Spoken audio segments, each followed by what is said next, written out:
Bonjour tout le monde. On se retrouve aujourd'hui pour un nouveau tuto.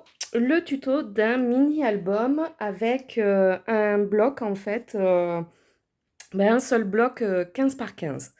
Voilà, donc c'est la collection Let's Brunch qui m'a été offerte, le bloc papier m'a été offert par la boutique scrapenjoy.com. Donc je remercie énormément Amélie puisque ça m'a quand même bien débloqué de mon blocage d'inspiration, on va dire. Je l'ai fait assez facilement, donc je suis super contente. Et c'est un album... 2 secondes, je bois un petit coup les filles. Oh, il fait une chaleur en ce moment, je suis assoiffée. Donc c'est un album au format 16,5 par 16,5, de façon à passer nos papiers motifs sans avoir à les recouper. Voilà. Les pages font donc 15,5 par 15,5. Euh, Je vous montre un petit peu, voilà, le derrière est comme le devant, sauf qu'il n'a pas le cadre checker. Et donc voilà, je suis venue m'amuser à mettre pas mal de petits séquins là-dedans. J'avais envie de beaucoup de couleurs avec ce joli bloc papier. Dans les vidéos du tuto, alors oui, le tuto va se présenter, il me semble qu'en tout, il y a avec celle-ci 7 vidéos. La première, c'est la présentation. Ensuite, on passe aux pages, donc vous avez à peu près une vidéo par page. On voit la structure. C'est suivi par une vidéo pour la reliure, une vidéo pour la déco de couverture. Et voilà, il me semble que c'est tout. Et l'album a donc 4 pages. Voilà. Donc, pour la couverture, ici, je vous explique dans le tuto. En fait, on peut venir y placer un autre motif, une photo. Alors moi, j'ai mis mon motif là en fond, avec le gâteau et tout ça. Donc si je viens y mettre quelque chose, ce sera sûrement un sentiment.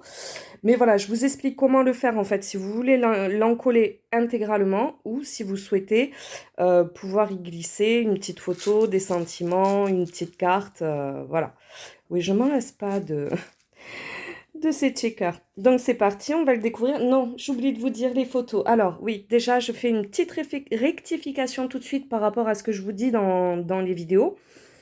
Je vous dis qu'il est prévu que pour des photos 10 par 15. En fait, non. Vous allez pouvoir mettre des photos 10 par 15 et des photos 9 par 13. J'ai simplement fait une erreur au moment où j'ai créé mes pages. En fait, j'étais vraiment partie dans l'idée de mettre que des photos 10 par 15. Mais quand je colle mes pochettes, je colle des pochettes sans onglet de collage. Donc forcément, puisqu'on vient de suite s'en coller sur la page, on perd un petit peu d'espace.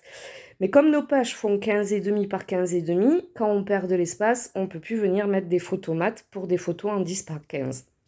Donc voilà, rien de catastrophique, je me suis adaptée. J'ai fait des photos mates en 9 par 13. Mais du coup, l'album peut contenir, alors je me le suis noté, 25 photos en 10 par 15 et 18 photos en 9 par 13. Voilà, ça fait quand même un joli petit mini bien rempli, hein. On met un peu plus de 40 photos du coup, si je ne m'abuse.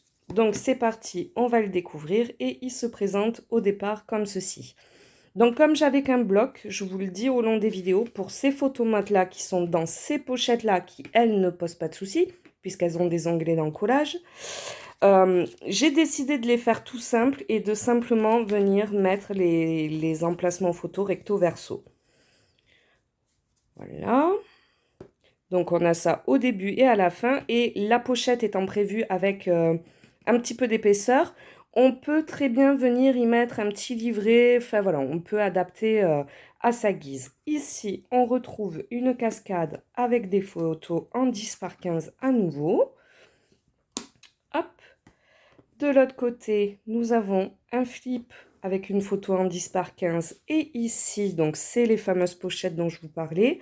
Je suis venue faire hop, comme ceci en 9 par 13.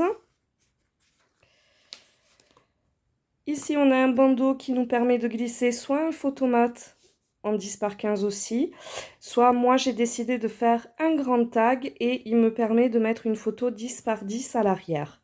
Voilà, je pense venir le tamponner, j'ai pas encore pris le temps de le faire. Et venir un petit peu aussi décorer sa face avant parce que il est bien vide comme ça tout seul. Sans décoration. Alors mon nœud me gêne un tout petit peu. Hop, j'ai réussi les 2 premières fois à le passer convenablement. Voilà, bon, je galère un petit peu plus, mais il est passé. Tac. Ici, on a un photomat qui est caché. Hop, et c'est donc pour celle-là du 9 par 13. C'est comme la page précédente. Hop là. Puis, on retrouve 2 emplacements photos en 10 par 15. Sur la page suivante, hop, de nouveau un emplacement photo en 10 par 15. Et ici, encore des photomates en 9 par 13. Alors, vous voyez, je me suis amusée entre les modes paysage et les modes portrait.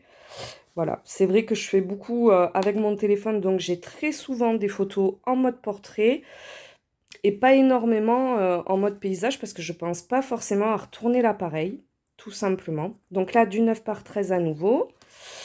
Et du coup, je l'ai voulu un peu plus en format portrait que paysage, hein. Et ici, c'est un petit livret. Et comme je vous disais, par exemple, ça, vous pouvez venir le faire et le mettre au début ou à la fin. La pochette a suffisamment d'épaisseur pour qu'il passe largement. Il passe même pile poil. Donc voilà, 9 par 13 aussi pour ce petit livret, du coup, puisque j'ai décidé de le mettre dans mes pages. Ici, on retrouve à nouveau un emplacement photo 10 par 15 et de nouveau des emplacements 9 par 13. Hop.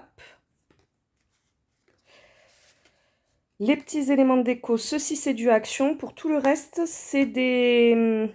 Notamment, c'est où qu'on en a une qui est décorée. Voilà, c'est des découpes que j'ai fait dans le bloc de papier, hein. Hop. Et enfin, non, on l'a vu. Et donc, enfin, la fin, on finit comme on a commencé avec de simples photomates. Il y en a 4, recto, verso, en 10 par 15. Et voilà, ça conclut la vidéo de présentation de ce tuto. J'espère qu'il va vous plaire.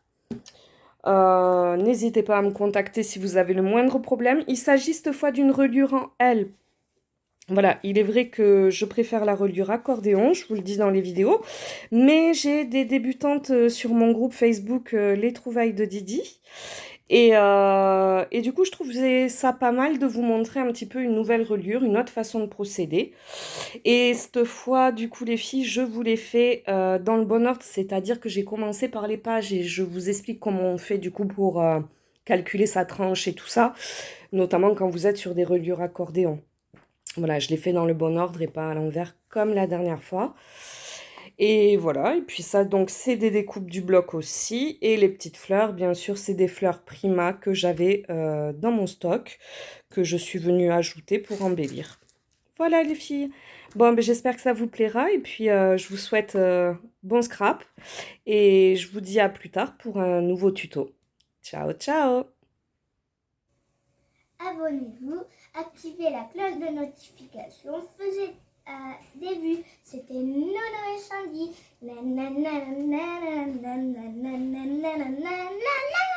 Ciao les filles!